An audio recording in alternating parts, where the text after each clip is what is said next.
महाकालेश्वर भगवान की, ओंकारेश्वर भगवान की, त्र्यंबकेश्वर महादेव की, कपालेश्वर महादेव की, गोदावरी माता की, कुबेरेश्वर महादेव की।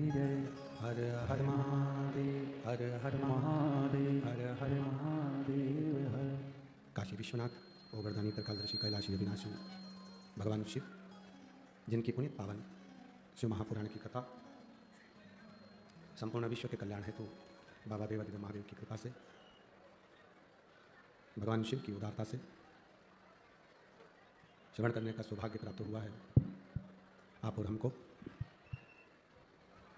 बड़े भाग्यशाली हैं सभी श्रोता भाई बहन नासिक नगर के, जिन्होंने इस कार्तिक के महीने में दामोदर मास में पवित्र शिव महापुराण की कथा माँ गोदावरी के तट पर बैठकर श्रवण करी है। बाबा त्र्यंबकेश्वर की यह पवित्र भूमि, माँ गोदावरी का तट, संपूर्ण विश्व के कल्याण हेतु आयोजित पवित्र शिव महापुराण की कथा दादा बाबू भूसे, पालक मंत्री महाराष्ट्र शासन श्री आविष्कार जी भूसे, जो इस पवित्र शिव महापुराण की कथा को आप और हमारे बीच में नासिक तक लेकर आए हैं। एक बार आविष्कार जी के लिए और दादा बाबू भूसे के लिए बहुत बहुत साधुवाद है। कथा के मुख्य यजमान के रूप में विराजमान श्री राम राव पाटिल जी नासिक से, श्री अजय बोरस्ते जी, श्री बंटी तिदने जी, श्री राजू अन्ना लावटे जी, श्री रंजन ठाकरे जी, श्री लक्ष्मण साव जी, श्री प्रशांत जाधव जी, श्री अंकुश पवार जी, श्री नरेश गीते जी, श्री उदय सांगले जी, जिन्होंने इस कथा में सहभागिता ग्रहण करी है। एक बार जोरदार ताली बजाकर सभी के विश्वास चंदन। शिव कृपा होती है, भगवान देवादिदेव महादेव की करुणा होती है, भगवान शिव की उदारता करुणा, तब जाकर कहीं हम अच्छी जगह पर पहुंच पाते हैं। अगर आप श्रेष्ठ जगह तक पहुंचे हो, थोड़ा सा समय आपकी जिंदगी का आपको अच्छी जगह तक लेकर आ गया है, तो ये समझ लीजिए कि हमारा, अगर आप अच्छी जगह तक पहुंचे हो तो अच्छा समय भी बाबा चालू कर देता है।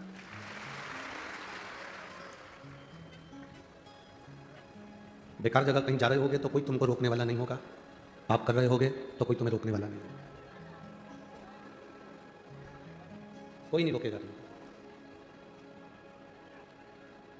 पाप करने में कोई तुम्हें रोकने वाला नहीं होगा, बेकार काम करने में कोई तुम्हें रोकने वाला नहीं होगा, कोई टोकेगा भी नहीं।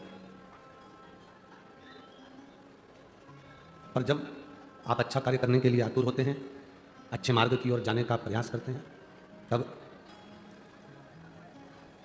कहीं ना कहीं कोई ना कोई अड़चनें आती हैं, कोई रोकता है, कोई टोकता है। पर शिव कथा कहती है, भगवान शंकर का संवाद कहता है, पाप कर्म करने पर, झूठ बोलने पर, प्रपंच करने पर, गलत काम करने पर रोकने वाला कोई नहीं होगा, पर उस जगह पर आपका मन, आपका हृदय, आपका चित्त आपको रोक सकता है।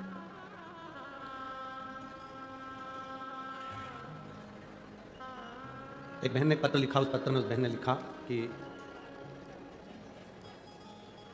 हम जिस मंदिर में पशुपति व्रत करते हैं,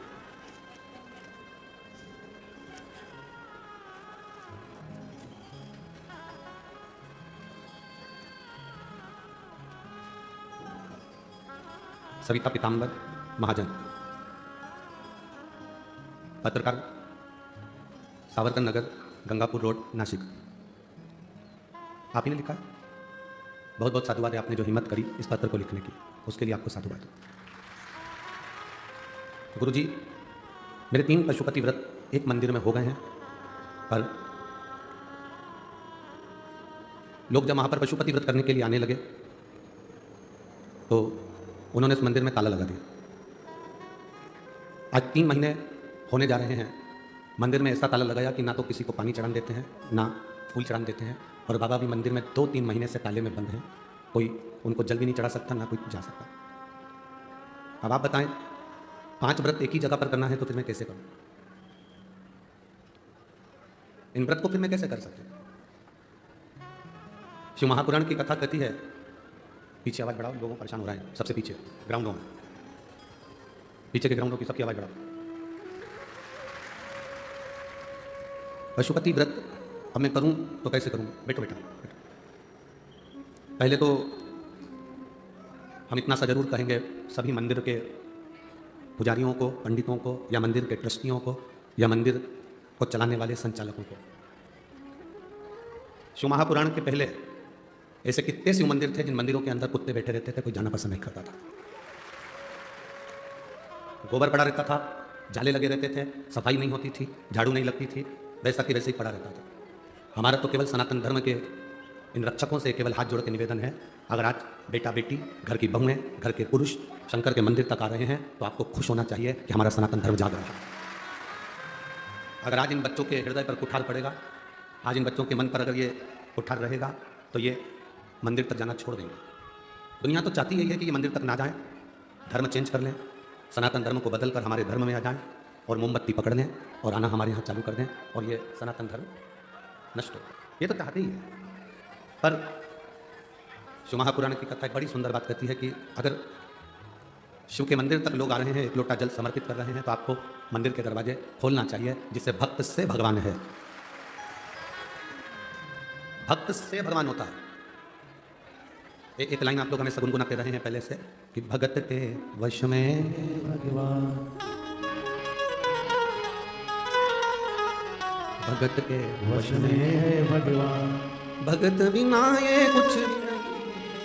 ये भगत के बिना भगवान है ही नहीं, भक्त के बिना भगवान हो ही नहीं सकता। भक्त बिना ये कुछ भी नहीं है। और भगत के वश में भगवान, भक्त भगवान की आराधना करता है तो भगवान आला हजूर सम्मुख में आता है। मेरा इस बेटी से निवेदन है, 3 व्रत आपने उस दरवाजे पर करे हैं, शिव जी के मंदिर पर करे हैं, और अगर मंदिर के अंदर नहीं जाने दे रहे हैं तो मेरा निवेदन है 2 व्रत बेलपत्री के पेड़ के नीचे शिवलिंग की पूजन कर वहां करो, बाबा उसे स्वीकार करो।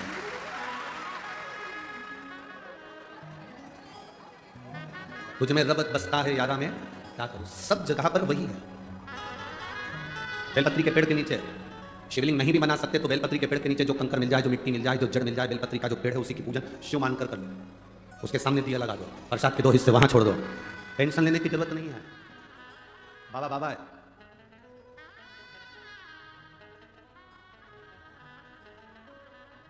बल्कि खुश होना चाहिए कि इतने सारे भक्त शिव के मंदिर तक आना चालू कर दिए, शंकर जी को एक लोटा जल चढ़ाना चालू कर दिए। खुशी है जिसके लिए स्वयं जगतगुरु शंकराचार्य जी का जन्म हुआ था, प्रकट हुए थे जगतगुरु शंकराचार्य। भगवान शंकर ने जगतगुरु शंकराचार्य को इस संसार में, पृथ्वी पर प्रकट करा था शंकर की पूजन का विधान बताने के लिए। शिव जी की पूजन का विधान बताने के लिए जगतगुरु शंकराचार्य जी को भगवान शिव ने अपना अंश अवतार प्रकट करा और जगतगुरु शंकराचार्य जी ने 4 पीठों का निर्माण कर शंकर भगवान की पूजन का प्रचार किया। बीच में थोड़ा थोड़ा समय सब विधर्मियों का आ गया, जिन विधर्मियों ने सब बर्बाद कर दिया, मंदिर देवालय शिवालय सब तोड़ टुड़ा के नचित कर दिया। उसके बाद भोले बाबा ने ना जाने कौन सी कृपा कर ये कलिकाल में ये शिव महापुराण की कथा के माध्यम से फिर प्रचार प्रारंभ करा। जगतगुरु शंकराचार्य जी के समय पर जो शिव जी की भक्ति का प्रचार हुआ था, बीच में विधर्मियों ने सब नष्ट कर दिया था। उसके बाद अब कलिकाल में ये योग लगा है कि शिव भक्ति का प्रचार फिर हुआ। कहीं बाबा ने शंकर भगवान की कृपा से कोई मौका आप और हमको दे दिया, ये संसार में जन्म दे दिया, जिसके माध्यम से ये शिव की भक्ति हृदय तक पहुंची है और लोग शंकर की भक्ति में डूबे हुए हैं। कहीं शिव की कृपा। दुनिया के लोग विश्वास नहीं कर सकते कि शंकर की पूजन से क्या ये फल मिल सकता है। शंकर भगवान को एक लोटा जल चढ़ाने से फल मिल सकता है, शंकर जी पे चढ़ा हुआ पानी पीने से फल मिल सकता है, बेलपत्री खाने से फल मिल सकता है। जिनके मन में संशय होता है हम उनसे कहते हैं कि इस व्यासपीठ पर ढेरों पत्र आते हैं और सब पत्र में सबका मोबाइल नंबर, फोन नंबर सब रहता है। एक पत्र आया, देखिए। मेरा नाम शीतल दीपक शिर्के है, मैं श्रमिक नगर सातपुर नासिक में रहने वाली हूँ। कहीं बैठी हूँ तो हाथ हिला सकते हैं। आप ही हैं? बच्ची आई है साथ में क्या? बच्ची साथ आई है? नहीं आई है? ठीक है, हाथ हिला दो एक बार। मेरा नाम शीतल दीपक शिर्के है, मैं श्रमिक नगर सतपुरा नासिक की रहने वाली हूँ। मोबाइल नंबर ये है। मेरी बेटी रेवा दीपक शिर्के 6 साल की है। उसे 5 साल की आयु में हार्ट की बीमारी हो गई। प्रतिदिन उसको बुखार आता था, 7-8 महीना लगातार बुखार आया। बुखार पर असर हार्ट पर पड़ा। डॉक्टर बोले इसका हार्ट 60% काम करना चाहिए और ये 28% काम कर रहा है। आप पत्र हमारे साथ में पढ़ सकते हैं, LED पर, TV पर, आस्था चैनल पर। हार्ट 60% काम करना था पर सिर्फ 28% ही काम कर रहा है, इसलिए इसको हार्ट की दवाई शुरू हो गई। गुरुदेव उसका हार्ट की काम करने की परसेंटेज बढ़ने की बजाय कम होने लगी। 28% इसका हार्ट काम कर रहा था, फिर 19% करा। हार्ट ने फिर 17% काम करा, हार्ट ने फिर 5% काम करा। डॉक्टर के हिसाब से बेड पर पड़ी रहने वाली लड़की 5% हार्ट काम कर रहा है, मतलब यह है कि इसका हार्ट बंद हो चुका है। डॉक्टर के हिसाब से इसका हार्ट बंद हो गया है, क्योंकि 5% जिसका हार्ट काम करता है उसको माना नहीं जाता कि इसका हार्ट चल रहा है, ये बंद हो चुका है। गुरुदेव उसके लीवर और किडनी में भी काम करना बंद कर दिया, सूजन आ गई, लीवर किडनी बेकार हो गई, डैमेज हो गई, उसके पूरे शरीर में पानी भर गया। डॉक्टर बोले इसकी कोई गारंटी नहीं है, ये एक मरी के तुल्य है, हमारी दृष्टि में ये जा चुकी है। फिर मुझे आपकी कथा के बारे में पता चला, पशुपतिनाथ व्रत का वर्णन किया। मेरी माँ ने सीहोर जाकर रुद्राक्ष लाई। मैं रुद्राक्ष को रात को पानी में गला देती थी। लोग कहते थे सीहोर के रुद्राक्ष में ऐसा क्या है, पर मैंने खुद प्रयोग करा है गुरुदेव। पानी में रुद्राक्ष को गलाती थी, बेलपत्र 1 लोटा जल महादेव को चढ़ाती थी, वो पानी लाकर जब डॉक्टर ने कह दिया कि हमारे हिसाब से इसका लीवर किडनी और इसका हार्ट सब बंद हो चुका है, थोड़े दिन कितने घंटे जीवित रहेगी कोई भरोसा नहीं। हमने एकांतेश्वर महादेव की कथा टीवी पर सुनी, बेटी को हेडफोन लगा दिया।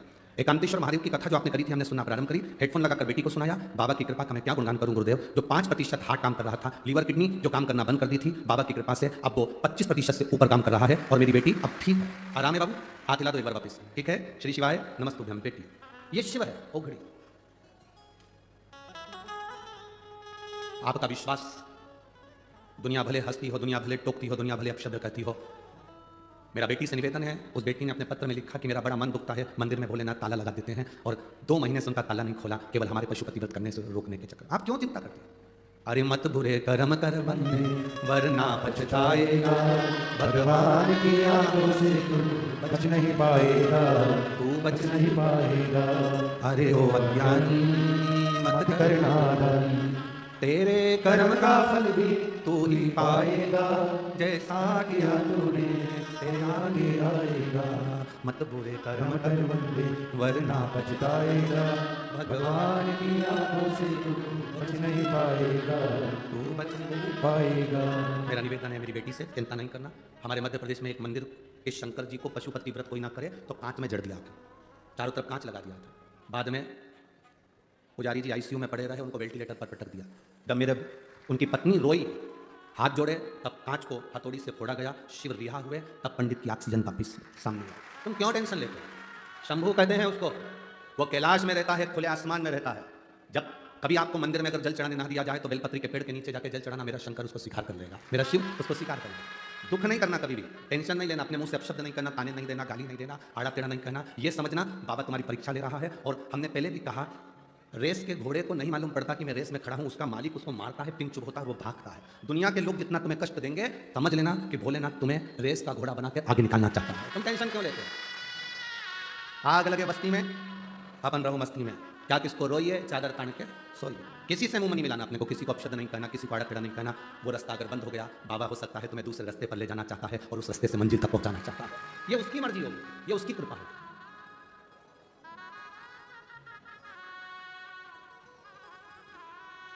शिव की कृपा बिना संसार में कुछ नहीं। शिव कथा कर रही है, अगर उसकी कृपा से आप यहां पहुंचे हो तो जरूर वो कृपा करने वाला कुछ ना कुछ कृपा करने वाला होगा। जिस बेटी के लिए डॉक्टर कह दिया 5% हार्ट काम कर रहा है और लीवर किडनी सब डैमेज हो चुकी है, क्या वो वापिस चालू हो सके? असंभव।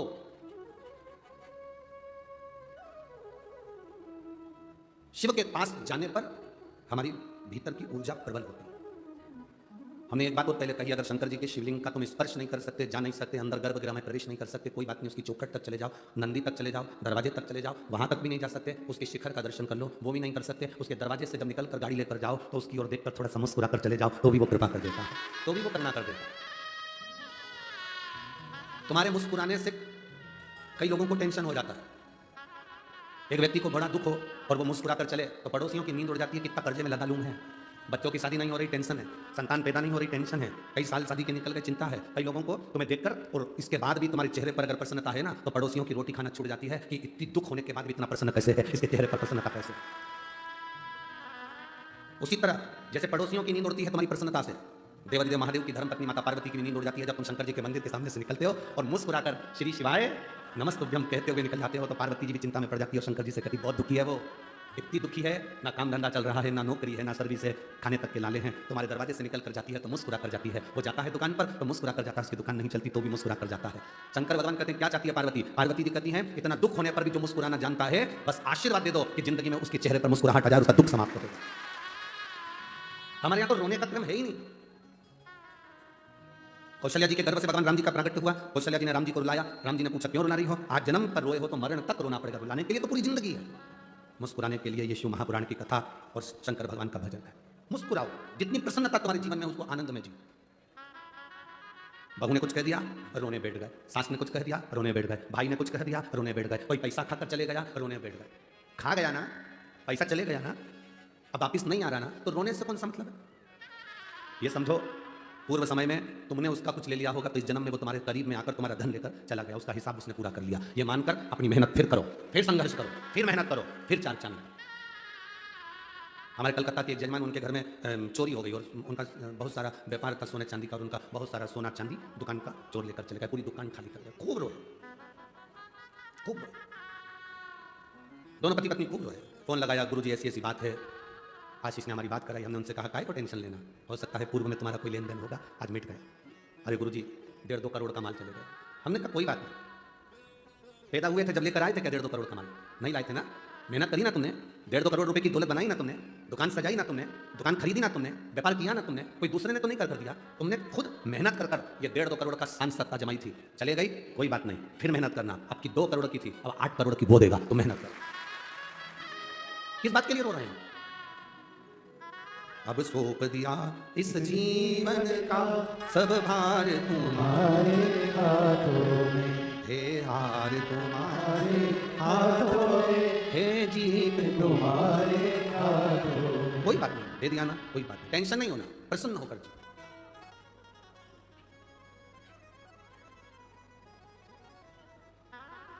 आप जितनी प्रसन्नता से अपने जीवन को जियोगे उतनी आनंदता का सुख आप भोगोगे, उतनी आनंद।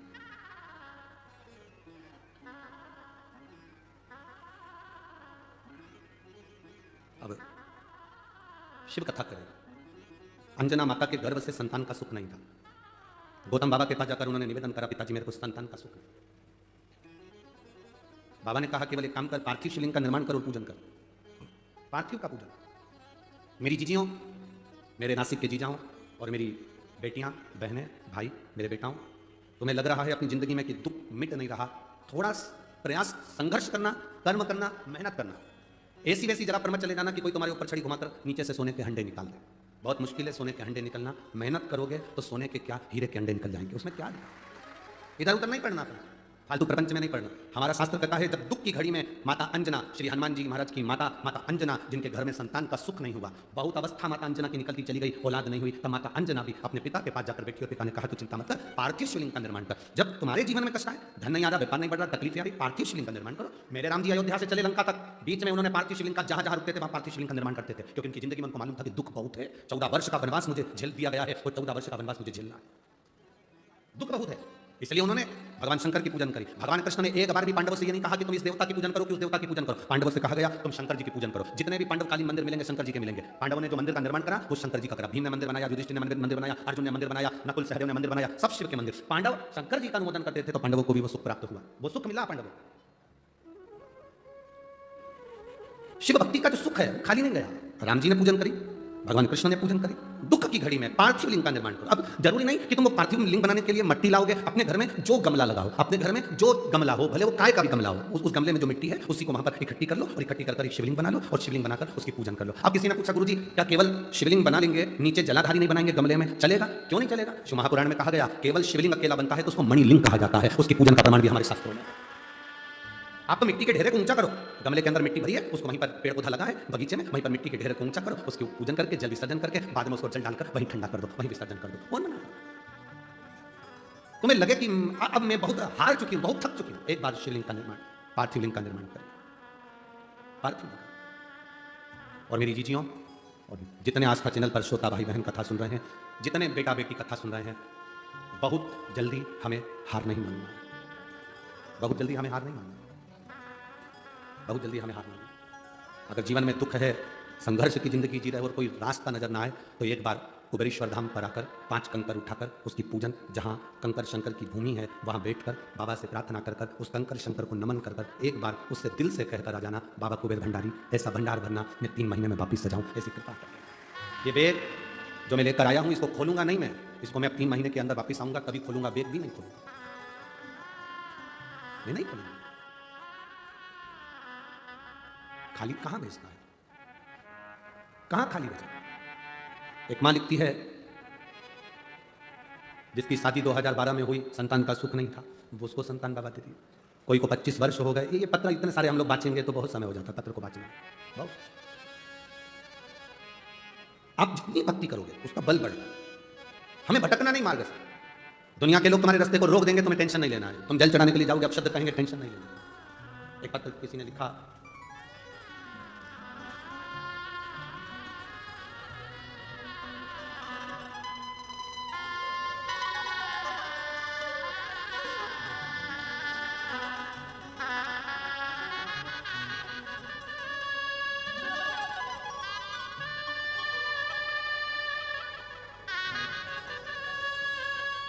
मैं सो भारती रतन जाधव, नासिक जेल रोड से हूँ। आप ये दोनों हाथ हिला दो एक बार, श्री शिवाय नमस्ते। मैं सो भारती रतन जाधव, नासिक जेल रोड से हूँ। मेरे पति रतन जाधव, जिनका लीवर 10% तक खराब हो चुका था, डॉक्टरों ने अच्छे डॉक्टरों को दिखाया, सबने उनके लीवर को बदलने के लिए, ट्रांसप्लांट के लिए कहा। खर्चा बताया लगभग 20 से 30 लाख के लगभग में खर्चा। ऑपरेशन भी, उनका लीवर इस तरह से डैमेज हो चुका था कि उसका ऑपरेशन 8 स्टेज में करना था, 8 बार में उसको पूरा करना था। अब करें तो करें क्या। हम घर में माता रानी की पूजन करते हैं, बाबा की पूजन करते हैं, पर बाबा की कृपा क्या होती है गुरुजी।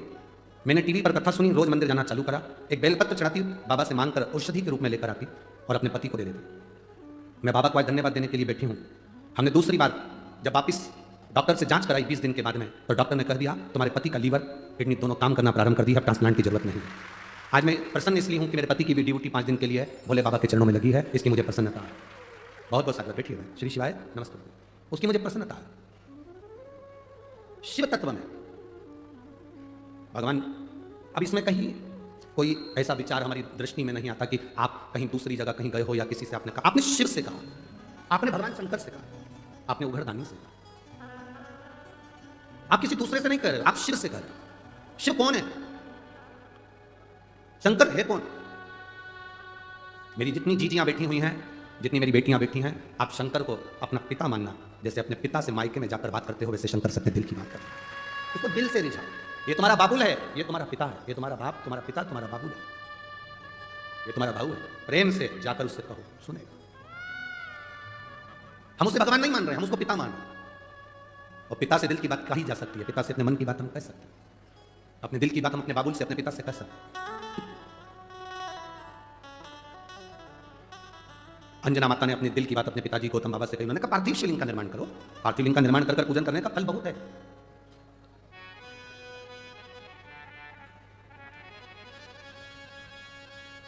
हमने पूजन के कई विधान बताए आपको, उसमें एक विधान हमने ये भी बताया आपको कि अगर शंकर को जल नहीं चढ़ा सकते, पूजन नहीं कर सकते, मंदिर नहीं जा सकते, तो इतना कर सकते हैं कि कोई पवित्र नदी में, तालाब में, बावड़ी में, कुएं में अगर कोई निर्माल्य डाल रहा है तो आप उसको मना कर सकते हैं कि हमारी ये गोदावरी पवित्र है, इसमें कचरा मत डालो।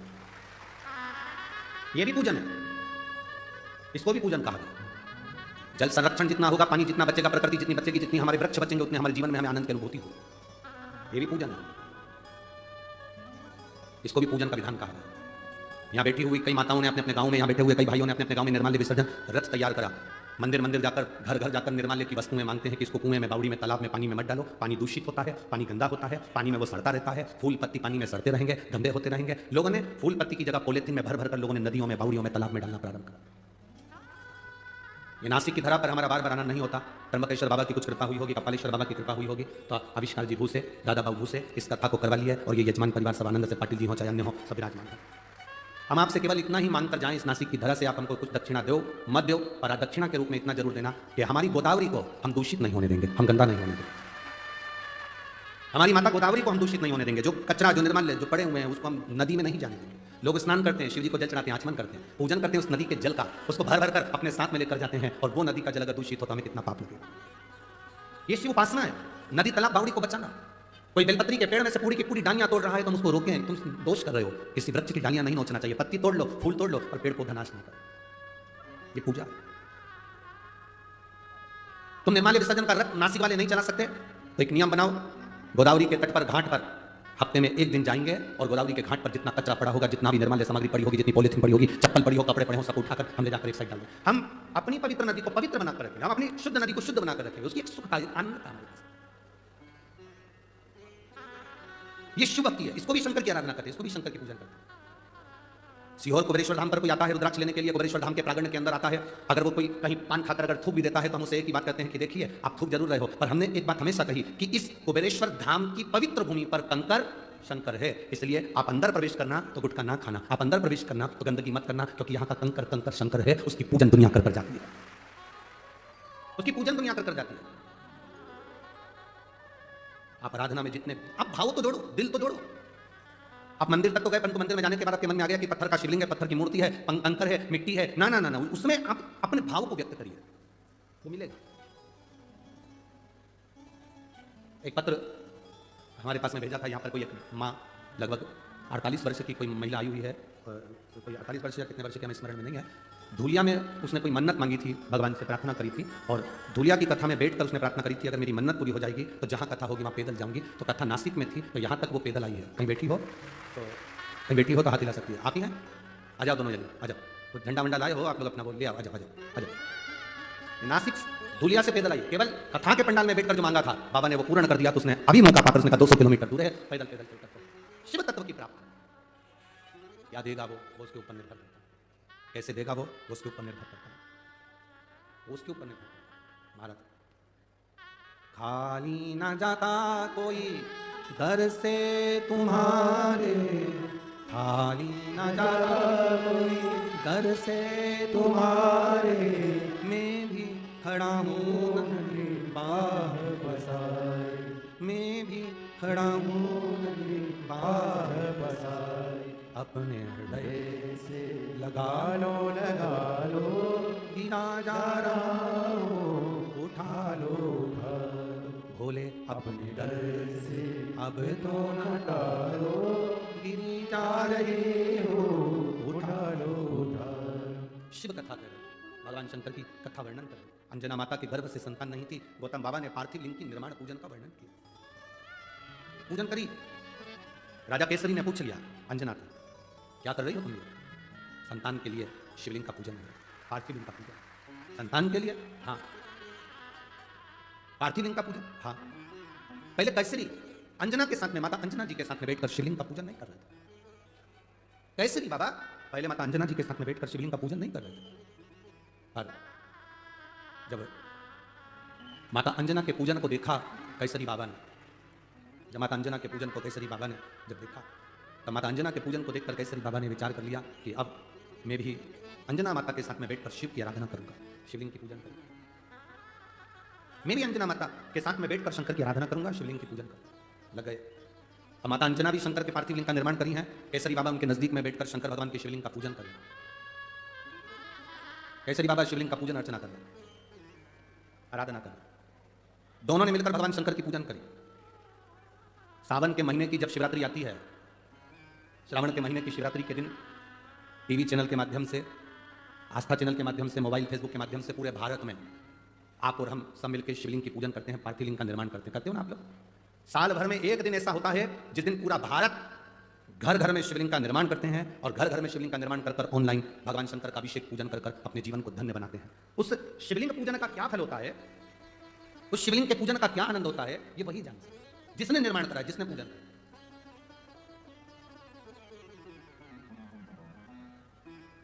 जो शिवलिंग के निर्माण को कर लेता है, शंकर भगवान का जो पूजन करता है, उसको मालूम पड़ जाता है कि शिवलिंग पूजन का क्या फल है, मंदिर जाने का क्या फल है, लोटा भर के जल चढ़ाने का क्या फल है, शंकर का अनुमोदन करने का क्या फल है, शंकर भगवान का शिवलिंग पर चढ़े हुए जल का आचमन करने का क्या फल है, एक बेलपत्र को पाने का क्या फल है, शिव महापुराण की कथा के पंडाल में बैठकर या टीवी के सामने बैठकर या मोबाइल के सम्मुख में कथा सुनने का क्या फल है। ये जो जानता है वो समझता है कि शंकर की भक्ति का फल क्या मिलता है, ये वो जानता है।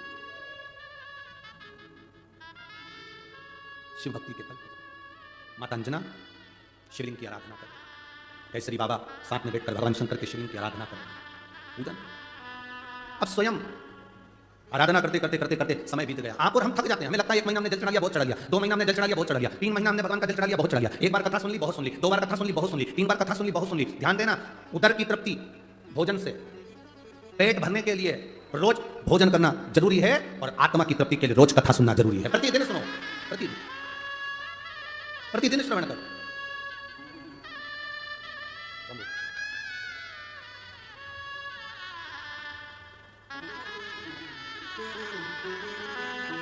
जोरदार ताली बजाइए। जो धूलिया से नासिक तक पैदल भगवान शिव की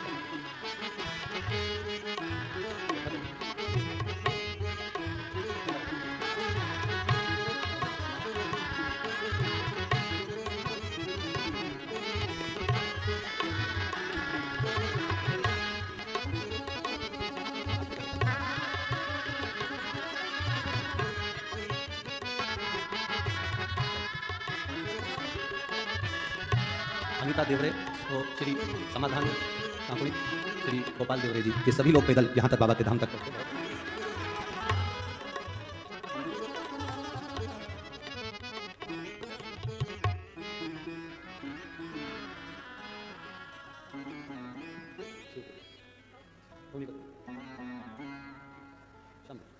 शिव कृपा इसी को करें। बाबा देवादिदेव महादेव ओघड़दानी त्रिकालदर्शी कैलाशी अविनाशी शिव। अब धूलिया की कथा को कितने दिन हुए होंगे, पंडाल में बैठकर जो मांगा गया वो बाबा देता है। आप लोग आज विराम दिवस, कथा का समापन है, विराम दिवस है, आप सब विराम की कथा में आए हो।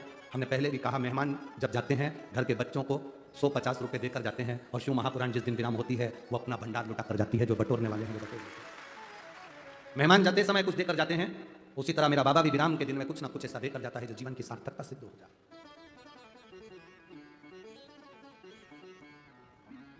आप दिल से उसको पुकारेंगे, वो दिल से देता है, वो दिल से प्रदान करता है, वो देने में पीछे नहीं हटता। दुनिया कंजूसाई कर ले पर देवादिदेव महादेव कंजूसाई नहीं करता, बाबा कंजूसाई नहीं करता। शिव कथा कर रही है, अंजना माता ने भगवान शंकर की पूजन करी। जब अंजना माता शिव जी की पूजन कर रही हैं, शिव प्रकट हो गए, शंकर भगवान प्रकट, और भगवान भोलेनाथ ने प्रकट होकर अंजना से कहा, मांग तुझे क्या चाहिए। अंजना कहती है, मेरे घर में संतान नहीं, औलाद नहीं। भगवान कहते हैं, मैं तुझे संतान प्राप्ति का वर देता हूं। अंजना कहती, नहीं नहीं नहीं, रुको रुको रुको, जरा रुकिए, ऐसी औलाद नहीं चाहिए जो औलाद सनातन धर्म को गाली दे या हमारे धर्म को गाली दे। अंजना कहती है, मेरे गर्भ से अगर कोई औलाद हो तो भोलेनाथ तुम्हारे जैसी संतान होना चाहिए। केवल भगवान से यह मत कहना कि मेरे 15 साल हो गए, 8 साल हो गए, 10 साल हो गए, संतान नहीं, संतान दो, ना ना ना। भगवान से कहना, औलाद ऐसी देना जो भारत देश में जन्म ले, भारत का भोजन करे, भारत की भूमि पर रहे और भारत की सभ्यता, संस्कृति और भारत के सनातन धर्म को और चार चांद लगाए, ऐसी औलाद देना। स्वामी विवेकानंद जैसी, रामकृष्ण परमहंस जैसी, संत तुकाराम जी जैसी, चैतन्य महाप्रभु जी जैसी, श्रीमद वल्लभाचार्य जी जैसी संतान हमारे गर्भ से जन्म ले। मीरा, कर्मा, ध्रुव, प्रहलाद जैसी औलाद हमारे यहाँ जन्म ले। ऐसी औलाद ना पैदा करना जो इलू इलू करती फिर। ऐसी औलाद पैदा करें। ऐसी औलाद किस काम की जो केवल फिल्म के गाने गा रही है, केवल जो एक्टर हैं उनको देखकर अपने जीवन को सार्थक बनाने की किससे रखी है। एक जजमान के हम रुक गए थे, एक जजमान के रुके तो उनके जो बेटा बेटी थे कॉलेज पढ़ने वाले, वो उनके पलंग के गद्दे के नीचे इतने सारे फोटो रखे थे, इतने सारे, सब हीरो हीरोइन के इतने सारे फोटो।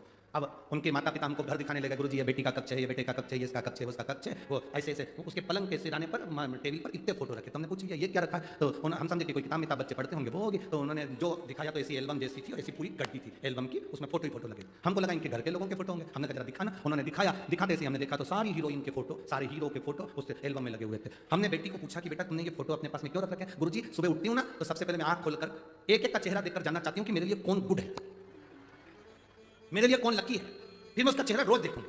मैंने कहा इतने सारे फोटो में से अभी तक कितने देख लिए, सबको एक बार देखकर देख लिया पर कोई लकी नहीं मिला। हमने कहा एक काम करो, अपने मम्मी पापा का फोटो अपनी एल्बम में लगाओ, सुबह उठकर देखना, वो लकी कहला। अपने माता पिता से ज्यादा लकी संसार में कोई नहीं हो सकता। जिसने जन्म दिया उसका चेहरा तुम्हारी निगाहों में होना चाहिए। जब तुम सुबह उठो तो अपने माता पिता के चेहरे की स्माइल देखकर उठो तो तुम्हारा दिन भी अच्छा निकल कर जाता है। उससे ज्यादा लकी क्या हो सकता है। माता पिता का चेहरा नहीं देख सकते तो देवादिदेव महादेव का देखिए, माता पार्वती जी का देखिए, भगवान शिव का देखिए, वो लकी है। जिनके कपड़ों के ठिकाने नहीं, जिनके खाने पीने के ठिकाने नहीं, वो तो खुद अनलकी है, तुम्हें क्या लकी बनाएंगे। वो तुम्हें लकी बनाने चलेंगे, वो तो खुद लकी। उनका लक है क्या? अपने वस्त्रों को, अपने पहनावे को जनमानस तक श्रेष्ठ पहनावा नहीं दे पा रहे, श्रेष्ठ ज्ञान नहीं दे पा रहे, तो खुद ही दूसरे को ज्ञान नहीं दे पाए तो वो खुद ही तुमको क्या दे? अपने माता पिता से बढ़िया दुनिया में कोई नहीं है। हीरो हीरोइन को कितना भी देख लेना, पर वो अपनी प्रॉपर्टी का कोई हिस्सा तुमको नहीं देंगे। नासिक वालों को देते हो तो बात दूसरी।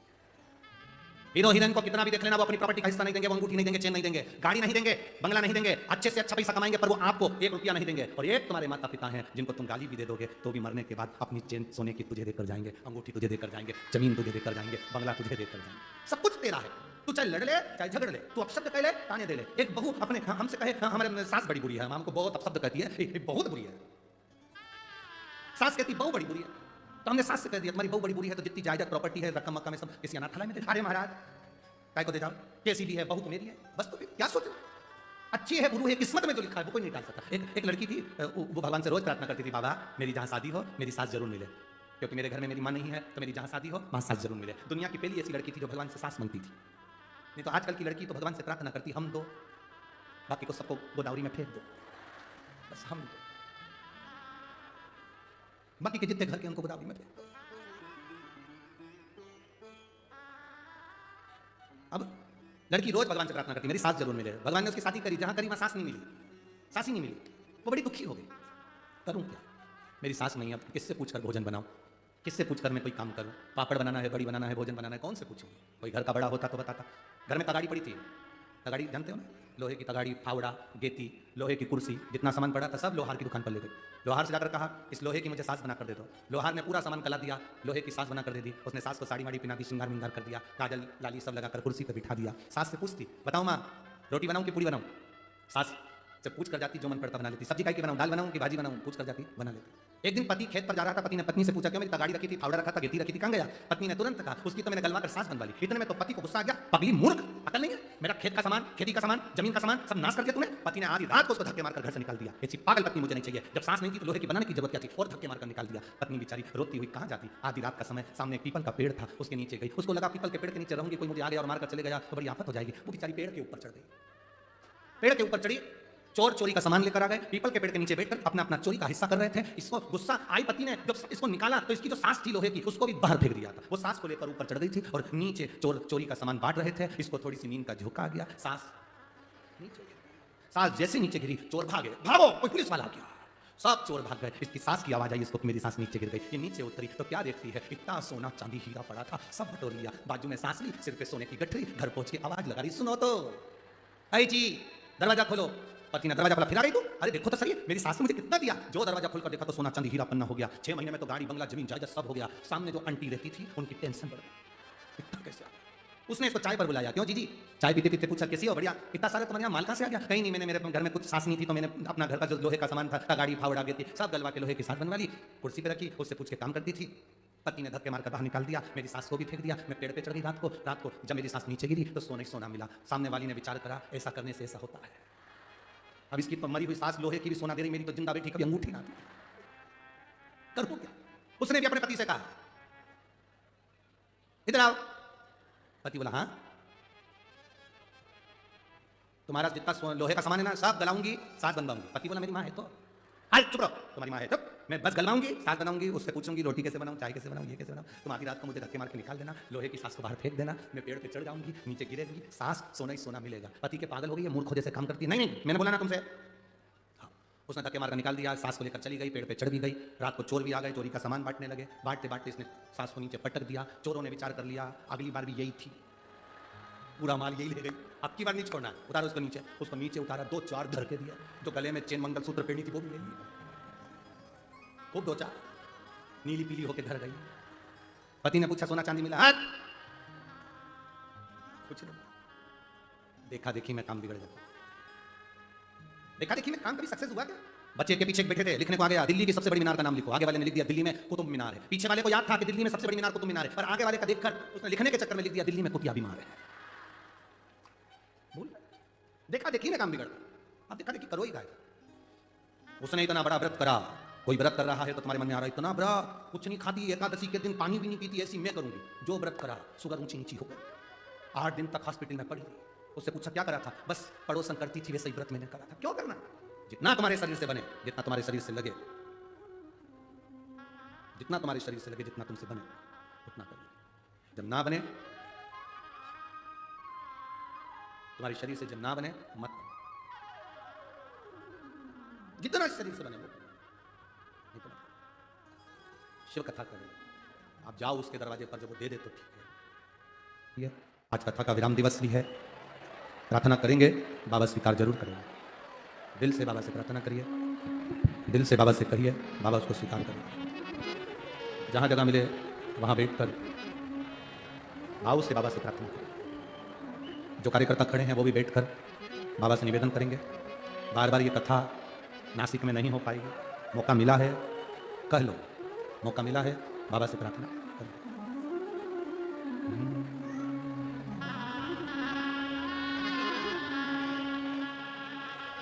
श्री शिवाय नमस्तुभ्यं, श्री शिवाय नमस्तुभ्यं, श्री शिवाय नमस्तुभ्यं, श्री शिवाय नमस्तुभ्यं, श्री शिवाय नमस्तुभ्यं।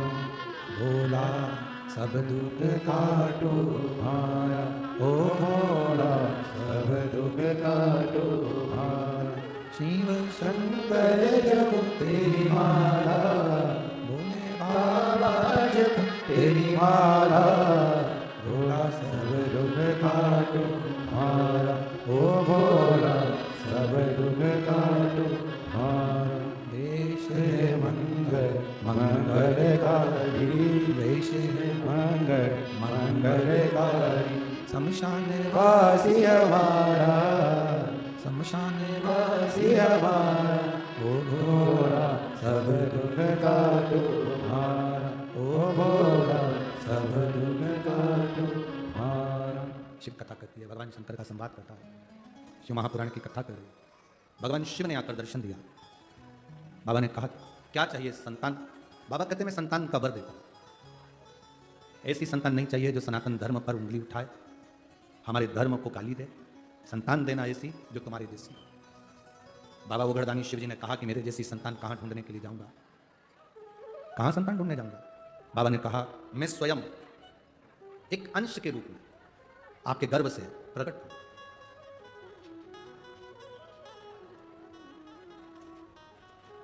और इसलिए हम लोग जब स्तुति करते हैं तो उसमें आता है शंकर सुमन केसरी।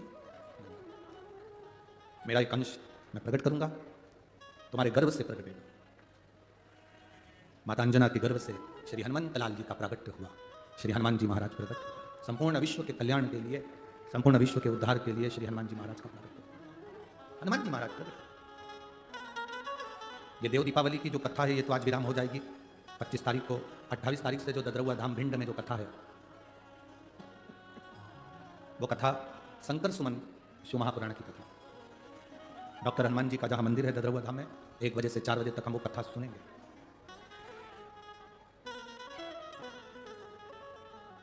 एक कथा जो एक जलगांव में कथा है 5 तारीख से 5 दिसंबर से, और एक कथा जालना में भी होने वाली थी, परंतु वो कथा कैंसिल हो गई है। उस कथा को कल भटिंडा पंजाब दे दिया गया है। भटिंडा पंजाब को वो कथा जो जनवरी की है वो कथा भटिंडा पंजाब दे दी गई। शिव कथा भगवान शंकर की उदारता। जलगांव की कथा तो है जो आप और हम 5 दिसंबर से श्रवण करेंगे बड़ा महादेव मंदिर से, उसको सुनेंगे। एक कथा अमरावती में भी है, राणे वहाँ की जो सांसद महोदय हैं उनकी तरफ से वो कथा रहेगी अमरावती की। वो भी दिसंबर महीना शायद 16 तारीख से वो कथा का स्मरण रहेगा। शिव कथा है, जहाँ मिल जाए जैसी मिल जाए उसको ग्रहण करने का एक भाव प्रकट होना चाहिए। आपके नज़दीक में 100, 150, 200, 300 किलोमीटर की दूरी पर कथा हो, जाकर एक बार कथा का स्तर को ग्रहण करना चाहिए। हनुमान जी के रूप में शंकर भगवान का प्रागट्य हुआ। अब भगवान कभी अकेला तो छोड़ता नहीं, देवता देते हैं पल्ला झाड़कर और महादेव देता है चप्पर फाड़कर। इसलिए अंजना माता के गर्भ से केवल एक पुत्र ने जन्म नहीं लिया, 6 पुत्रों ने जन्म लिया। हनुमान जी के 5 भाई और थे, गतिमान, व्रतिमान, केतुमान। ऐसे 5 भाइयों का प्रमाण हमारा शास्त्र और करता है। अब कहते हैं कि गुरुजी जैसे हनुमान जी महाराज शंकर जी का अवतार है, वैसे गतिमान भी क्या शिव का अवतार है? क्यों नहीं होगा? शिव का अवतार ही तो शंकर भगवान के अंजना माता के गर्भ से जितने बच्चों ने जन्म लिया वो सब शंकर का ही स्वरूप है, सब शिव का स्वरूप। जैसे गोदावरी माता के तट पर विराजमान कपालेश्वर महादेव, भारत की भूमि पर पूरे विश्व में केवल एक कपालेश्वर महादेव का मंदिर एक ऐसा मंदिर है जिसका स्मरण आप कर सकते हैं कि शंकर भगवान ने ब्रह्मा जी को झूठ बोलने पर अपने नख से काल भैरव प्रकट करा था। काल भैरव से कहा कि ब्रह्मा जी का सिर काट दे। काल भैरव शंकर का अवतार, उन्होंने जाकर ब्रह्मा जी का सिर काट दिया। वो ब्रह्म हत्या काल भैरव पर शंकर पर लग गई और शिव जी महाराज गोदावरी का स्नान कर कर नंदी के कहने पर, बछड़े के कहने पर उन्होंने जो स्नान करा तो ब्रह्म हत्या त्यागी। तो ब्रह्म हत्या त्यागने पर देवाधिदेव महादेव विराजमान हुए। दुनिया के लोग कहते हैं ये कपालेश्वर महादेव हैं। शिव महापुराण की कथा कहती है काल भैरव ने जो ब्रह्म हत्या का दोष लगा था वो अपने माथे लिया था, तो स्वयं भैरव ही शिवलिंग के रूप में यहां पर विराजमान है। ये कोई साधारण सी भूमि नहीं है। काल भैरव ही शिवलिंग का रूप है, शंकर ही शिवलिंग का रूप है, कपालेश्वर महादेव के रूप में। अगर कोई दिल से दर्शन करे कपालेश्वर महादेव का, पूरी भारत की भूमि पर भैरव जी की मूर्ति मिलेगी, पूरी भारत की भूमि पर भैरव जी का स्वरूप मिलेगा। पर केवल एक नासिक गोदावरी का तट कपालेश्वर महादेव का मंदिर एक ऐसा मंदिर है जिसमें काल भैरव के शिवलिंग के रूप में दर्शन होते हैं, शंकर के स्वरूप में दर्शन। काल भैरव कपालेश्वर महादेव के रूप में इनका दर्शन होता है। जो जान गया वो पहचान गया, जो नहीं जाना वो नहीं जाना। शिव को पहचानने के लिए नेत्र चाहिए। नेत्र अगर श्रेष्ठ हैं तो आप पहचान सकते। एक पत्र आया है, देखिए उस पत्र में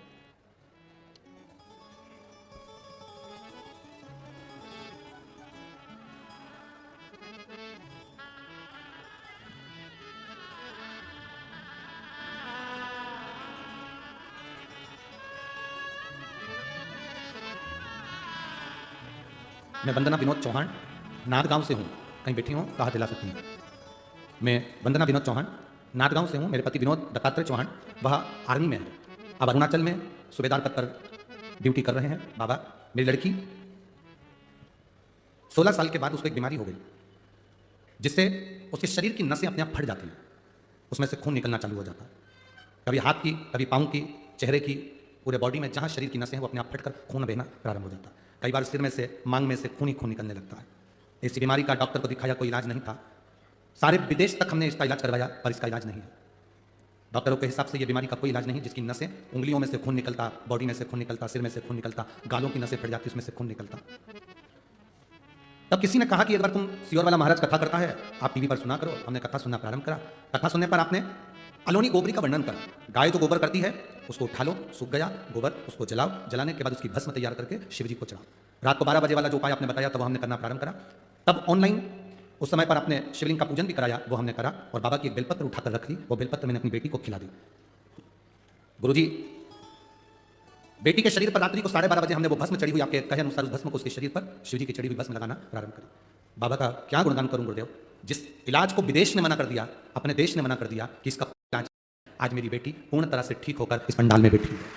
कहीं बेटी हो तो हाथ हिला सकती हैं। बेटियां आई हुई है, बेटी आई है साथ में, बेटी भी आई है क्या? आई हो तो हाथ हिलाओ बेटा। हाँ, दोनों आई हो, बहुत बहुत साधुवाद। आज मेरी बेटी पूर्ण तरह से ठीक हो गई, जिसका इलाज विदेश में भी नहीं था और हमारे देश में भी नहीं था, जिसके शरीर की नसें फूट कर खून बहता रहता था, आज पूर्ण तरह से ठीक है। मैं बाबा को नमन करने, एक बार दोनों हाथ हिला दो। हाँ हिला दो बेटी, आप भी लाओ। हाँ ठीक है, श्री शिवाय नमस्तुभ्यम। बैठिए। शिव भक्ति इसी को कहते हैं। एक पत्र और किसी ने भी लिखा है, मैं सो Sarika Manoj Sarda Nashik city centre mall से आई हूँ। मैं सो Sarika Manoj Sarda Nashik city centre mall, कहीं बैठी हैं? कहीं बैठी हो तो हाथ हिला सकती हैं। सेंटर मॉल से आई हूँ। मेरी शादी को 14 साल हो गए थे, संतान की प्राप्ति नहीं थी। हम लोगों ने पूजन पाठ भी बहुत करवाया, डॉक्टरों को भी दिखवाया, पुणे भी गए, वहाँ का इलाज करवाया। जहाँ जहाँ लोग कहते थे वहाँ पर जाकर हमने गोदी भी भरवाई। हमारी गोद में हमने नरियल बहुत सारे झेल कर रखे भी, परंतु हमें संतान का सुख नहीं हुआ। गुरुदेव, तब आपने पार्थिव शिवलिंग का पूजन करवाया ऑनलाइन, हमने पूजन करा। पति पत्नी ने एक एक बेलपत्र उसमें से उठाकर पूजन करने के बाद उसको खा लिया। बाबा से प्रार्थना करा, बाबा आज हमने सावन के महीने में पार्थिव शिवलिंग का पूजन करा है, ऑनलाइन टीवी के सामने बैठकर करा है। बाबा हमारी पूजन को स्वीकार करना, हमें संतान जरूर देना। केवल 2 महीना निकला गुरुदेव और मेरा गर्भ ठहर गया। बाबा की कृपा से ऐसी कृपा हुई, आषाढ़ी एकादशी के दिन 29 जून को 2023 को बाबा की कृपा से मेरे पुत्र रत्न की प्राप्ति हुई, जिसका नाम मैंने शिवांश रखा है। मैं बाबा को यहाँ धन्यवाद देना है। कहीं बैठी हैं? अगर आई हो तो हाथ हिला सकती हैं। शिव कृपा इसी को कहते हैं। शंकर की उदारता क्या है, हम शिव को महसूस कैसे करें? हमें कहीं नहीं जाना, ना हमें किसी की बेल चाहिए, ना हमें किसी की बबूती चाहिए, ना हमें किसी का नरियल चाहिए, ना हमें ढोंग चाहिए, ना हमें प्रपंच चाहिए, ना हमें दिखावा चाहिए, ना हम कहीं भटके। अगर हमें जाना है तो देवाधिदेव महादेव की शरणागति में 1 लोटा जल चढ़ाकर बाबा को प्रार्थना कर भगवान शिव से विनती करना है, बाकी का किसी से नहीं करना।